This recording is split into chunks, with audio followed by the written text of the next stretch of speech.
ఆంధ్రప్రదేశ్ రాజకీయాలు ఇప్పుడు అత్యంత ఆసక్తికరమైన ఒక ఘట్టానికి చేరుకున్నాయి. కూటమి ప్రభుత్వం అధికారంలోకి వచ్చిన తర్వాత జరుగుతున్న పరిణామాలు చూస్తుంటే సామాన్య ప్రజలతో పాటు రాజకీయ విశ్లేషకులకు కూడా ఒక విషయం స్పష్టంగా అర్థమవుతోంది. ఇక్కడ నడుస్తోంది పవన్ కళ్యాణ్ సొంత ఆలోచన లేక చంద్రబాబు నాయుడు ముందస్తు వ్యూహమా? వైసీపీని రాజకీయంగా సమాధి చేయాలనే కసితో అడుగులు వేస్తున్న పవన్ కళ్యాణ్ అసలు తన సొంత అస్తిత్వాన్ని, తనను నమ్మిన కాపు సామాజిక వర్గాన్ని చంద్రబాబు చేతుల్లో పెట్టేశారా? అసలు పవన్ చేస్తున్న తప్పులేంటి? చంద్రబాబు ఆడుతున్న రాజకీయం ఎలాంటిది? ఈ ఇద్దరి కూటమి డ్రామా చూసిన తర్వాత ప్రజల్లో జగన్ ఎందుకు బెటర్ అనే చర్చ ఎందుకు మొదలైంది? ఈ వీడియోలో పూర్తి వాస్తవాలను కుండబద్దలు కొట్టినట్లు విశ్లేషిద్దాం. స్కిప్ చేయకుండా చివరి వరకు చూడండి. మొదటగా పవన్ కళ్యాణ్ చేస్తున్న తప్పుల గురించి మాట్లాడుకుందాం. ఒక రాజకీయ పార్టీ అధినేతగా పవన్ కళ్యాణ్ ఆశయాలు మంచివే కావచ్చు, కానీ ఆయన అనుసరిస్తున్న వ్యూహాలు మాత్రం జనసేన పార్టీని నిలువునా ముంచేసేలా ఉన్నాయి.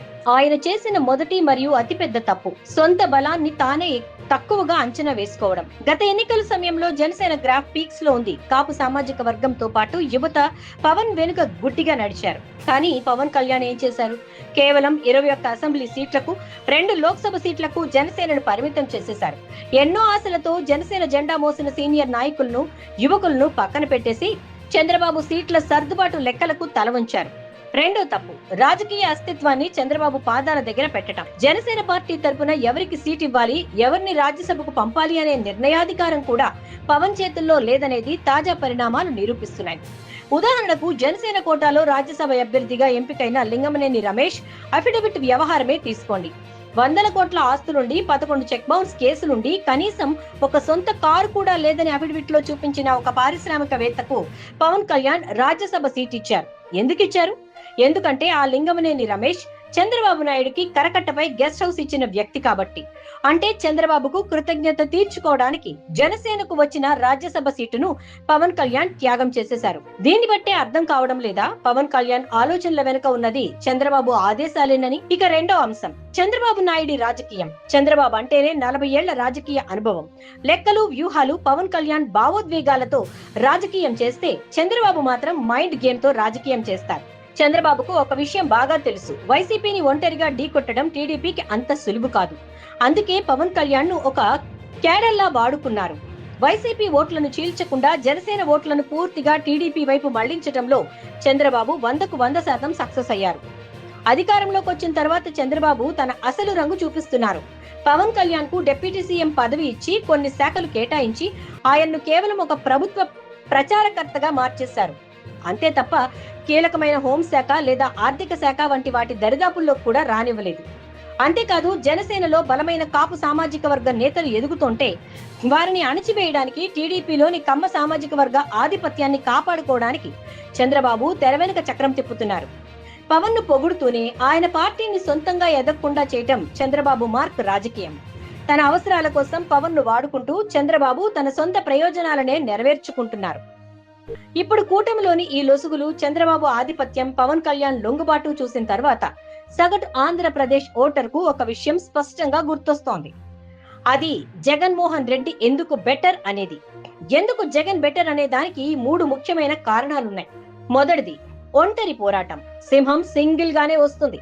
జగన్మోహన్ రెడ్డి రాజకీయాల్లో ఎప్పుడూ పొత్తుల కోసం, పక్క పార్టీల అండ కోసం ప్రాకులాడలేదు. 2019లో ఒంటరిగా పోటీ చేసి 151 సీట్లతో ప్రభంజనాన్ని సృష్టించారు. 2024లో ఓడిపోయినా సింగిల్ గానే నిలబడ్డారు తప్ప చంద్రబాబు లాగానో, పవన్ కళ్యాణ్ లాగానో ఢిల్లీ చుట్టూ తిరగలేదు. 3 పార్టీలను కలపలేదు. ఎవరి స్క్రిప్టో అమలు చేసే వ్యక్తి జగన్ కాదు. ఆయనకు సొంత ఆలోచన ఉంది, సొంత ధైర్యం ఉంది. ఎవరి ఆదేశాలకో తల వంచే క్యారెక్టర్ జగన్ది కాదు. రెండోది నమ్మిన సామాజిక వర్గానికి న్యాయం చేయటం. పవన్ కళ్యాణ్ తనను నమ్మిన కాపు సామాజిక వర్గాన్ని సీట్ల కోసం, చంద్రబాబు ప్రయోజనాల కోసం పక్కన పెట్టేస్తే జగన్మోహన్ రెడ్డి మాత్రం అధికారంలో ఉన్నప్పుడు బీసీ, ఎస్సీ, ఎస్టీ, మైనారిటీ మరియు కాపు సామాజిక వర్గాలకి డిప్యూటీ సీఎం పదవులతో పాటు కేబినెట్ లో సింహభాగం ఇచ్చి సామాజిక న్యాయం అంటే ఎంతో ప్రాక్టికల్ గా చూపించారు. కార్పొరేట్ శక్తులకు, లింగమనేని లాంటి పెద్దలకే పదవులివ్వాలనే కూటమి ఆలోచన విధానంతో పోలిస్తే సామాన్యుణ్ణి సైతం లీడర్ ను చేసిన జగన్ విధానం ఎంతో బెటర్ అని ప్రజలు భావిస్తున్నారు. మూడోది సంక్షేమం మరియు విశ్వసనీయత. కూటమి ప్రభుత్వం అధికారంలోకి వచ్చి ఇన్ని రోజులైనా ఇచ్చిన సూపర్ 6 హామీలను అమలు చేయటంలో పూర్తిగా విఫలమైంది.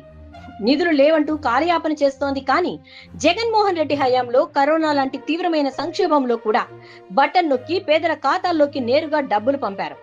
చెప్పిన మాట మీద నిలబడటం, హామీలను 99% నెరవేర్చడం జగన్ కి ఉన్న అతిపెద్ద ప్లస్ పాయింట్. ఇవాళ కూటమి వైఫల్యాలను చూస్తుంటే, పవన్ కళ్యాణ్ లొంగుబాటును చూస్తుంటే నిజంగా జగనే బెటర్, ఆయన పరిపాలనే హుందాగా సాగింది అని ప్రజలు ముక్త కంఠంతో చర్చించుకుంటున్నారు. కాబట్టి మిత్రులారా, కుండబద్దలు కొట్టి చెప్పాలంటే పవన్ కళ్యాణ్ ఆలోచనల్లో వైసీపీకి మేలు చేయాలనే ఉద్దేశ్యం ఎక్కడా లేదు. ఆయన టార్గెట్ జగన్ ను దెబ్బతీయటమే. కానీ ఆకాశతో ఆయన తీసుకుంటున్న నిర్ణయాలు చంద్రబాబుకి పూర్తిగా సరెండర్ అయిపోవడం చూస్తుంటే అది పరోక్షంగా వైసీపీకి జగన్మోహన్ రెడ్డికే లాభం చేకూరుస్తోంది. చంద్రబాబు చెప్తున్న స్క్రిప్ట్ ప్రకారం నడుస్తూ పవన్ తన ఇమేజ్ ను తానే డ్యామేజ్ చేసుకుంటున్నారు. మరి కూటమి ప్రభుత్వంలో పవన్ కళ్యాణ్ తీసుకుంటున్న ఈ నిర్ణయాల పట్ల, చంద్రబాబు రాజకీయం పట్ల మీ అభిప్రాయం ఏంటి? జగన్ పరిపాలనతో పోలిస్తే ఇప్పుడున్న పరిస్థితి ఎలా ఉంది? కింద కామెంట్ సెక్షన్ లో తప్పకుండా తెలియజేయండి.